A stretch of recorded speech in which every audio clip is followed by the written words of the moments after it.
All right, welcome back to Problem Solver Politics. I'm your host, Cardinellis, with Cody the Oracle. Hey, everybody. And we got some voicemail. Actually, not voicemails. A voicemail that caught our eye here, caught our ear. Cody, can you hit it?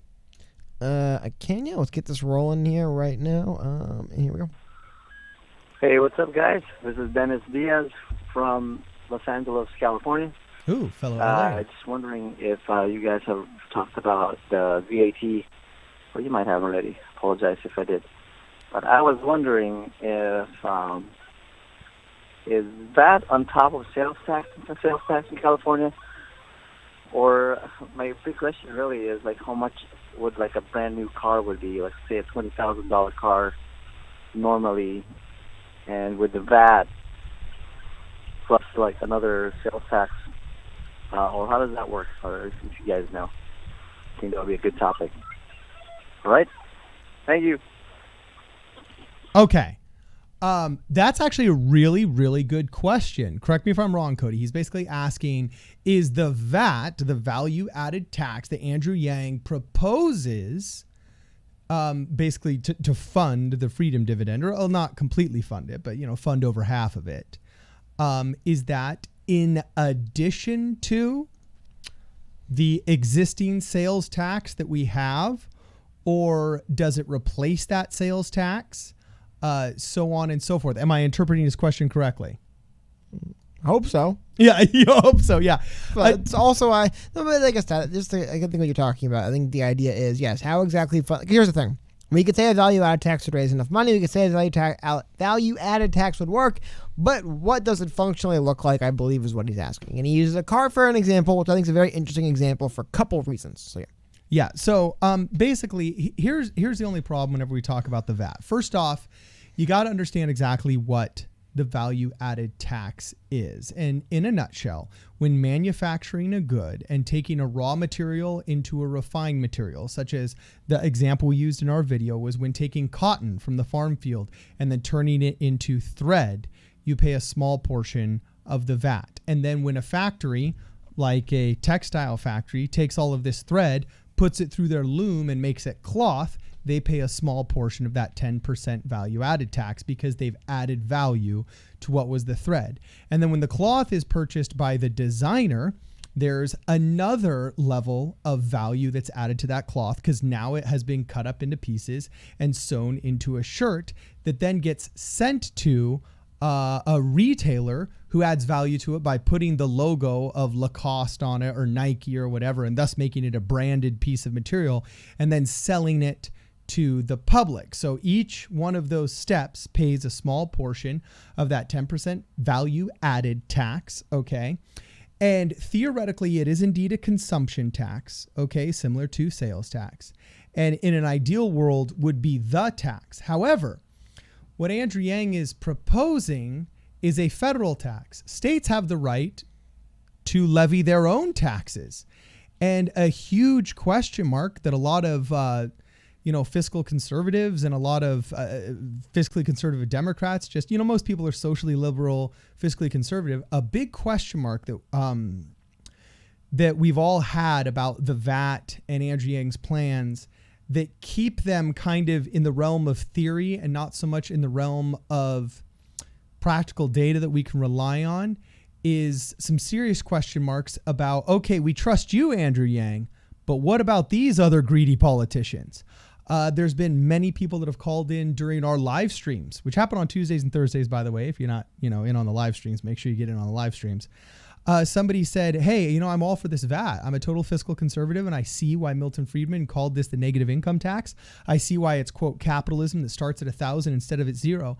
But why would I ever vote for something that 4 years later in the next presidency and with the next Congress would get commandeered by a bunch of greedy people who just want to give raise the tax, raise the VAT from 10%, half the European level, which seems affordable. Why would I want to give government all that power to tax me just so that it can get taken over by the Gavin Newsoms once they launch their presidential campaigns in this world, And I think a lot of people do feel very vulnerable to that avenue of taxation, but more so because it's new. We don't realize how vulnerable we are already. On top of a VAT, Jerry Brown 3 years ago could have raised the sales tax, which he did. It was very unethical. It was very dishonest. He said he was raising it in order to help all of the school children buy new books and desks and everything. And then it didn't go to any books or desks. It went to his magical bullet train that was, paying off all of his cronies and so on and so forth. And had we had a VAT tax back then that was funding a freedom dividend, Jerry Brown still could have unethically raised state sales tax on us, which affects everything. You go buy a new car for $10,000 and 0.25% of a sales tax is literally hundreds of dollars now that all of a sudden you had to pay that you didn't have to pay yesterday for literally no good reason. So we're always vulnerable to more taxation. And that's a huge problem in the American economy. Right now, if you make more than $250,000 in California, every dollar above that $250,000 is taxed at 54.3%. The government takes over half of it. And it's making it so it's so expensive here due to taxation that, families aren't having more children. People aren't getting second jobs and bettering their life and putting that addition on your house. Because the second you put a more than 499 square foot addition on your house, you all of a sudden owe all these insane amount of taxes.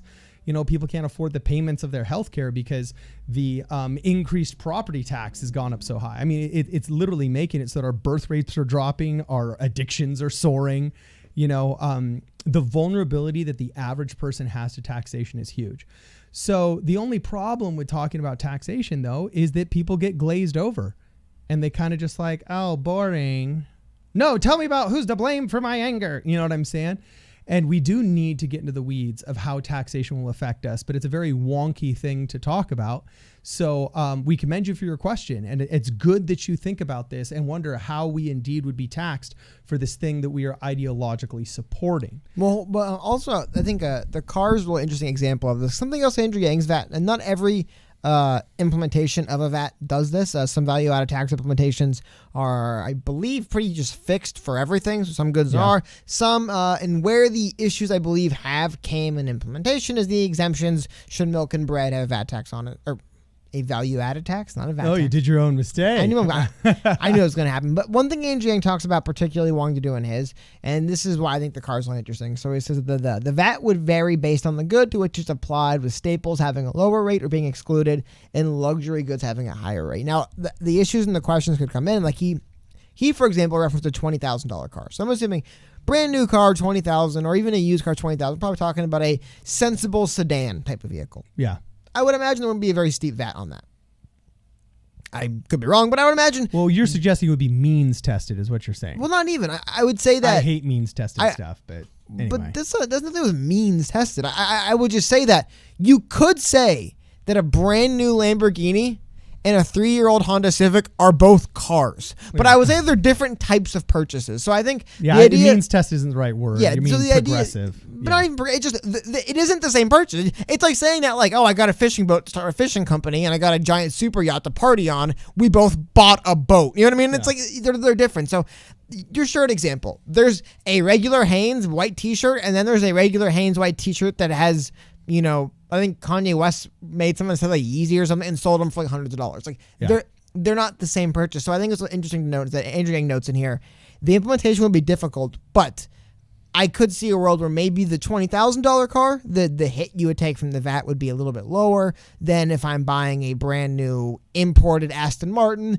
They might ramp it up and say you're paying the full whatever the VAT is on that one. But like I said, a sensible vehicle to get my family to my kids to school and me to work, I could see there being a little bit of a restraint in and being like, well, there's no need to. This would fall closer to that band of a staple than it would a luxury purchase.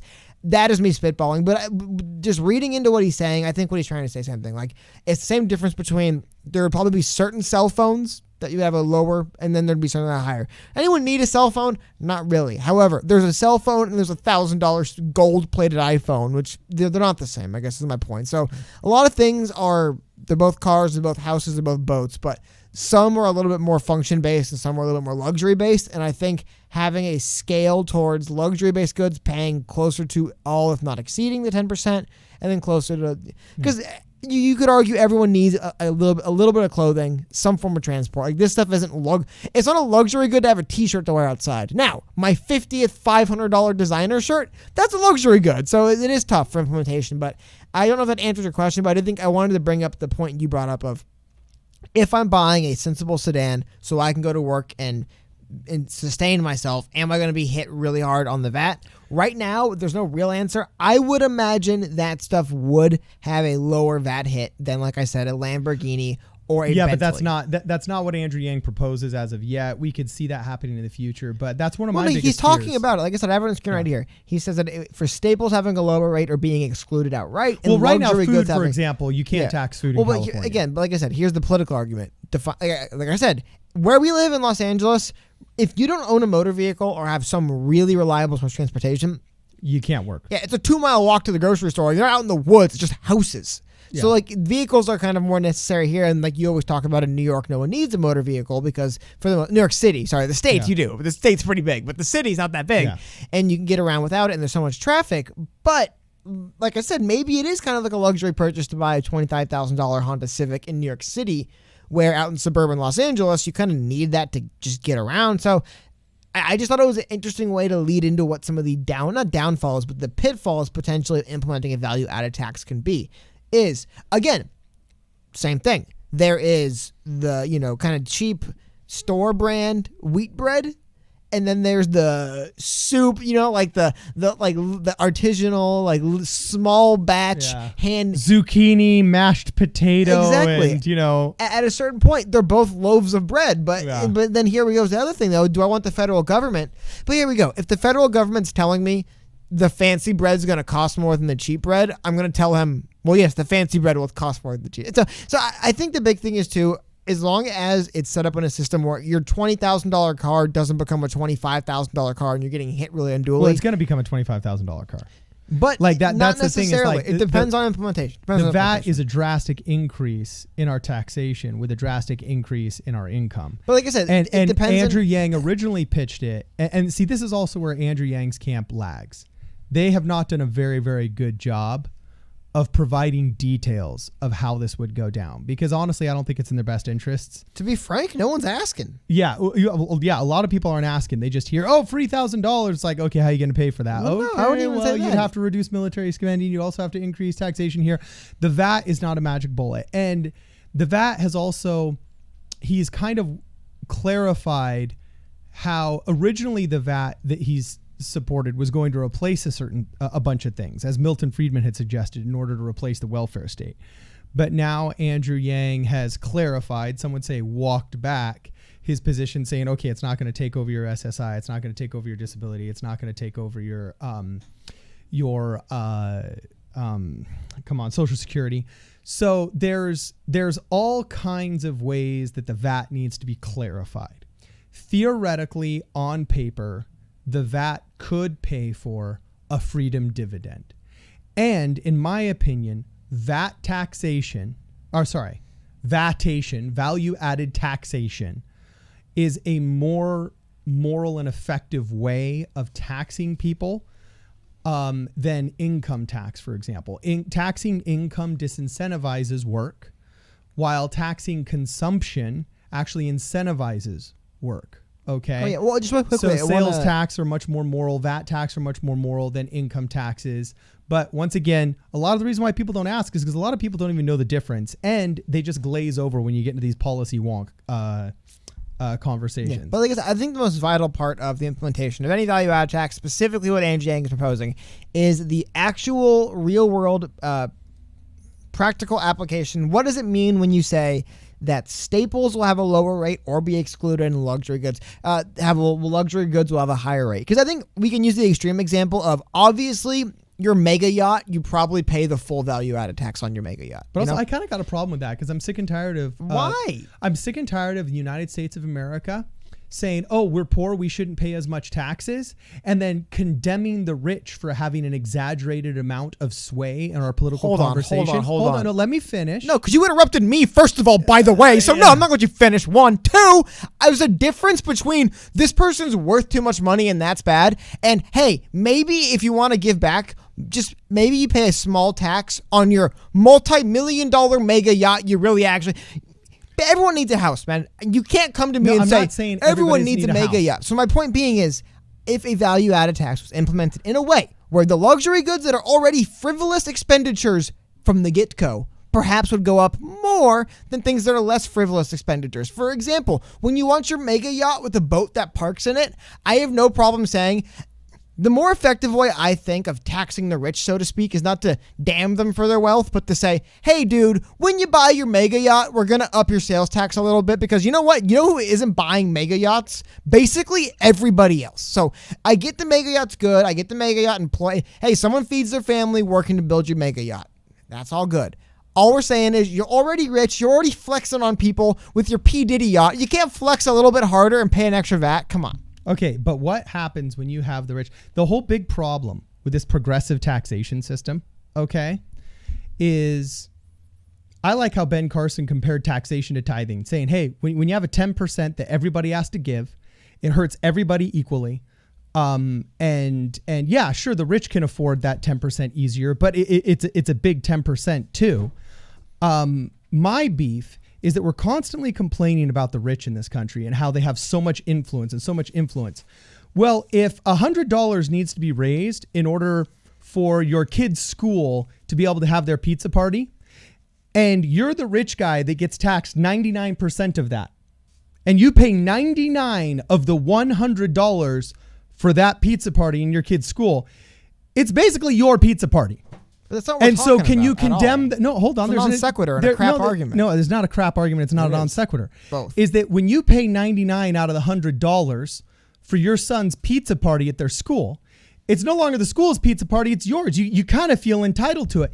So when the wealthy pay 85% of our tax, when the top 5% pay 85% of the tax in a nation, does it surprise you that they hold all the power, have all of the have all of the influence, all of the lobbying arms, and feel entitled to the majority of the benefit of governance when they're paying for everything? I'm sure Jeff Bezos appreciates that you're fighting real hard right now to lower the price on his brand new Lamborghini Murcielago, but no, I have no. I feel I got words in my mouth. I'm just trying to say, don't make it progressive, and that there's value in having a flat VAT tax. Okay, here's the thing I don't understand. You know what I think is a great way of getting then money? we all pay into the system. You know what's a great way of getting money from wealthy people? Don't punish them for being wealthy. But I have no problem if the federal government wants to say, hey, dude, when you're buying these needlessly expensive things for no reason from foreign countries, maybe that's the appropriate time for the government to ask you for money. Not when you are not like Warrens, we're going to punish you for your net worth. No, we're going to say, hey, man, when you buy this $500,000 car, we're going to make sure but you're going to be paying them the higher value added tax rate than when somebody buys a used car because they have to get to and from. That's different than, I like my beach house in Malibu, but I kind of want a beach house in Manhattan Beach too. Like, yes, I think that is the time to quote unquote tax the rich. Not when they're employing people, not when they're building skyscrapers so they can put a bunch of business in there and give people jobs and have people feed their families and do all this stuff. Because like I said, being rich and owning companies make you evil. However, the part of taxing the rich that makes sense to me is when they buy their mega yachts, when they buy their $500,000 watches, when they buy their mistresses, their $1 million gold-plated necklaces. Why isn't that the appropriate time to tax the rich? Not when they're trying to get an investment to build a building that's going to employ people, and they have to buy concrete, they have to buy steel, they have to hire people to build it, and then once it's built, they got to staff it, that is not the time that's not the best time to tax them. Tax them when someone buys when Steve Ballmer bought the Clippers for $3 billion, I'm totally fine taxing him big on that one, man. You know what I mean? But if Steve Ballmer wants to open up another company to compete with Microsoft and, add competition to the market and hire people and give people, a job that supports them, that is not the time. I just think if there is a time to tax the rich, it's frivolous transactions. That's the time. And that's what this could do. Who decides what's frivolous and what's not? Like I said, that's the difficult part. But like I said, we'll start easy and work our way back. Mega yachts. Lamborghinis. Well, can we start there and then work our way back to, hey, so at what point does that Saab actually become a really nice import and not just like, I get that, but can we start at, $1 billion vacation homes that you basically don't live in, mega yachts, sports cars. I don't know. Is a $500,000 watch a luxury purchase? I don't know. And then, like I said, we'll get to where that line is because it will get muddy. Is a $500 watch a luxury purchase? Is a $500 Apple Watch I don't even a luxury purchase? I don't even like giving the government the choice about what's a luxury purchase or not, because then all of a sudden it anyway. I'm not saying it's perfect. I'm just saying if you are going to quote unquote tax the rich, get them on their weird transactions and needless purchases, not just on the fact that they are rich. I don't care if they are rich. No, I'm not worried about taxing the rich. I'm worried about having a fair taxation system. That sounds fair to me. What sounds fair to me is the $20 million yacht is expensive and the modest car isn't. That sounds like a fair tax system. Call me some weird lefty, but I do think when you could say, this is kind of a needless, massive expenditure you're making, we're going to tax you on this one a little bit higher. I think that's what makes sense. Like I said, I don't think a rich person wants to be attacked for being wealthy, but I also don't think a rich person is going to deny they're wealthy when they're buying their mega yacht. And you know what? If it's just folded into the price, here's the other thing. You know we'll wrap on this. Well, not wrap, but I'll finish and we'll tell everyone here. You know one of my favorite kind of sayings ever is? You're not going to guess it. There's millions of them, right? Yeah. If you have to ask, you can't afford it. What I'm saying is those kind of purchases is the best place to add the higher VAT. If you have to ask, you can't afford it purchases. Because think about it. You're trying to sell, what's the value added tax on the shot you're selling me? It's like, I don't know, man. I guess I can find another buyer who isn't as concerned about price. Like, what I'm saying is when you get to that realm of purchases, hammer them. They don't care. You're telling me when someone's spending $800,000 on a watch, they're going to be like, this is an outrage that I have to give $40,000 to the federal government. I just spent damn near $1 million on my needless watch to satisfy myself. Odell Beckham Jr. played a football game on a $300,000 watch. You know what? You can make him pay a little bit higher taxes on that watch in 15 years than you did in the past, because I think those are the transactions I have no problem taxing people on. So it looks like you got a whole lot more than you bargained for when you opened up the VAT taxation question. And if this is what happens between me and Cody, imagine what happens when Congress gets a hold of that money. You know what I'm saying? Well, that's the other question. Where's the money go, right? Yeah. Also, the other side note that I'll have before we close here is that this has also been something I think we haven't really talked about, because people forget that when you elect a president, you don't elect a king. The executive branch doesn't make law. The executive branch doesn't have the power to tax. The House of Representatives has the power of the purse, and it's Congress as a whole that has the power to pass taxes. And the majority of tax that we pay here in California is, the majority of our tax is actually federal tax. But a solid near half of what we pay in taxation here in California is a state tax. So that's handled by governors, state legislatures, state municipalities. Here it's called the state assembly and the state senate in California. So when you start talking taxation, there's actually very little that a president can do other than try and influence the general conversation from the bully pulpit. Okay.